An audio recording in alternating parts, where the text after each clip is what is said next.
Kader Banteng ini diduga dianiaya oleh seorang Bang Jago dari Partai Gerindra. Tak heran sih, ini kan partai yang mencapreskan seorang mantan penculik. Nah, hasil dari kaderisasi partainya ya seperti ini, preman. Dikit-dikit emosian, dikit-dikit main hajar, barbar banget.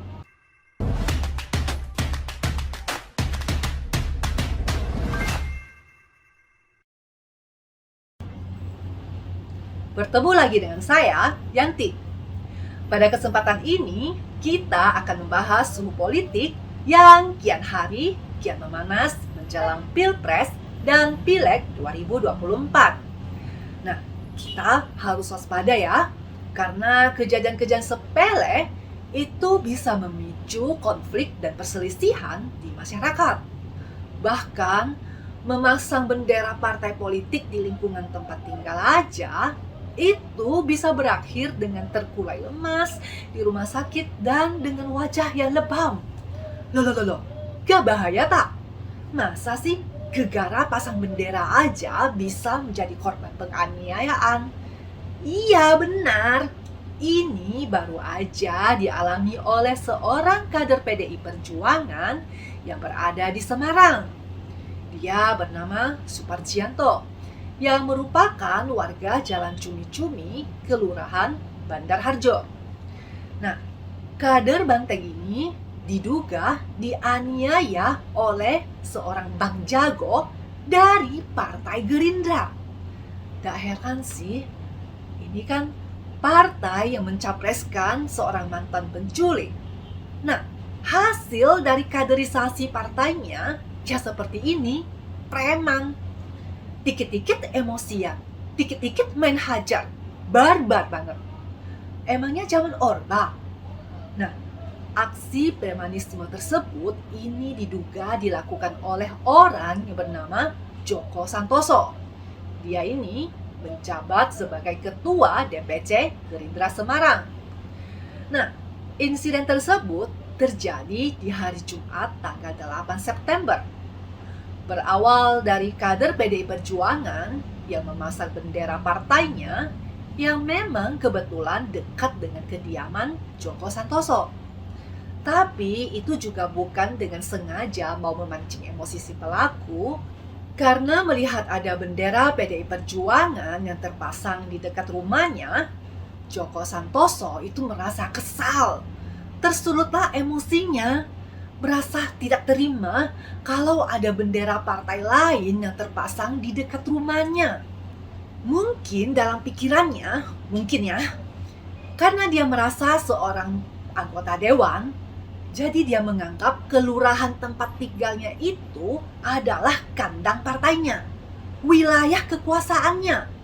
Sehingga dia menganggap jika ada bendera partai lain yang sudah berani masuk ke wilayahnya itu, artinya sudah berani menantangnya. Mungkin ya, itu pikirannya. Nah, akibatnya si Bang Jago merasa sudah tidak dihormati karena yang memasang bendera partai PDI Perjuangan itu tidak minta izin terlebih dahulu dari dirinya sebagai anggota dewan di wilayahnya. Loh, kok emosian sih Bang Jago? Saya jadi teringat pepatah, guru kencing berdiri, murid kencing berlari. Nah, mirip kan?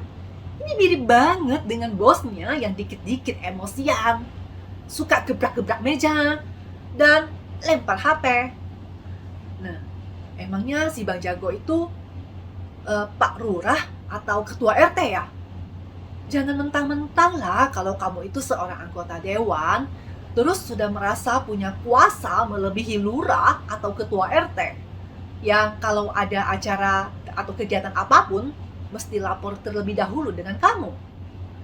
Nah, dengan emosi yang sudah diubun-ubun, Joko Susanto itu mendatangi rumah korban, kemudian melabrak korban untuk menanyakan maksud pemasangan bendera partai di dekat rumahnya itu.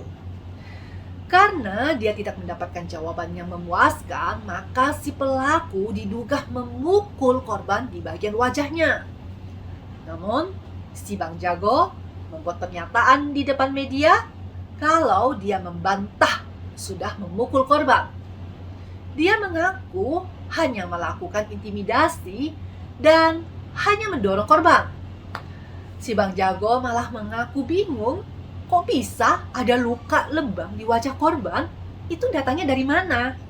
Karena dia tuh tidak merasa ada sedikit pun menyentuh wajah korban. Ya iyalah Bang Jago, kalau kamu cuma menyentuh gini, ya nggak ada lebam. Kalau ditabok baru ada lebam. Nah, si Bang Jago malah mengancam akan melaporkan balik si Suprijanto ini terkait laporan palsu dan pencemaran nama baik. Loh, kok maling teriak maling sih? Nah, yang gentle dong Bang Jago. Masa sih gitu aja masih menyangkal? Nah, faktanya si korban itu sudah mengalami luka lebam yang cukup parah di wajah. Sampai korban itu langsung dilarikan ke rumah sakit untuk menjalani perawatan medis. Kalau tidak ada pemukulan, masa sih ada luka-luka lebam apalagi di bagian pelipis kanannya itu?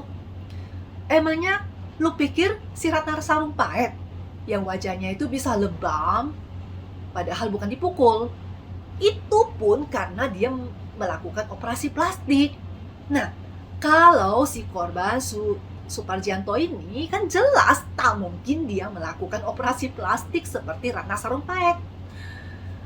Buntut dari insiden ini, akhirnya Dewan Kehormatan Partai Gerindra melakukan sidang dan menyatakan si Djoko Santoso itu bersalah dan telah melanggar anggaran rumah tangga Partai Gerindra. Nah, akhirnya si Bang Jago diberi sanksi berat berupa pemberhentian dari posisinya sebagai Ketua DPC Kota Semarang.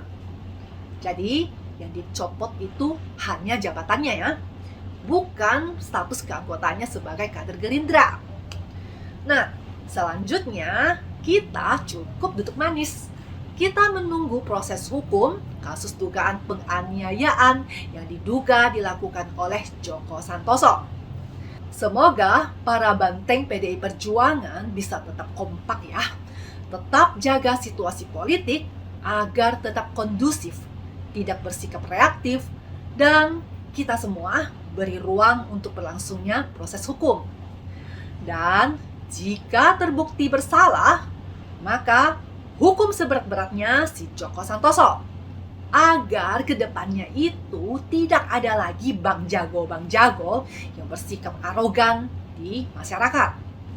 Dan juga supaya ada efek jera bagi para anggota dewan lainnya yang kadang-kadang mereka tuh suka menggunakan kekerasan, main hakim sendiri ketimbang mengedepankan dialog.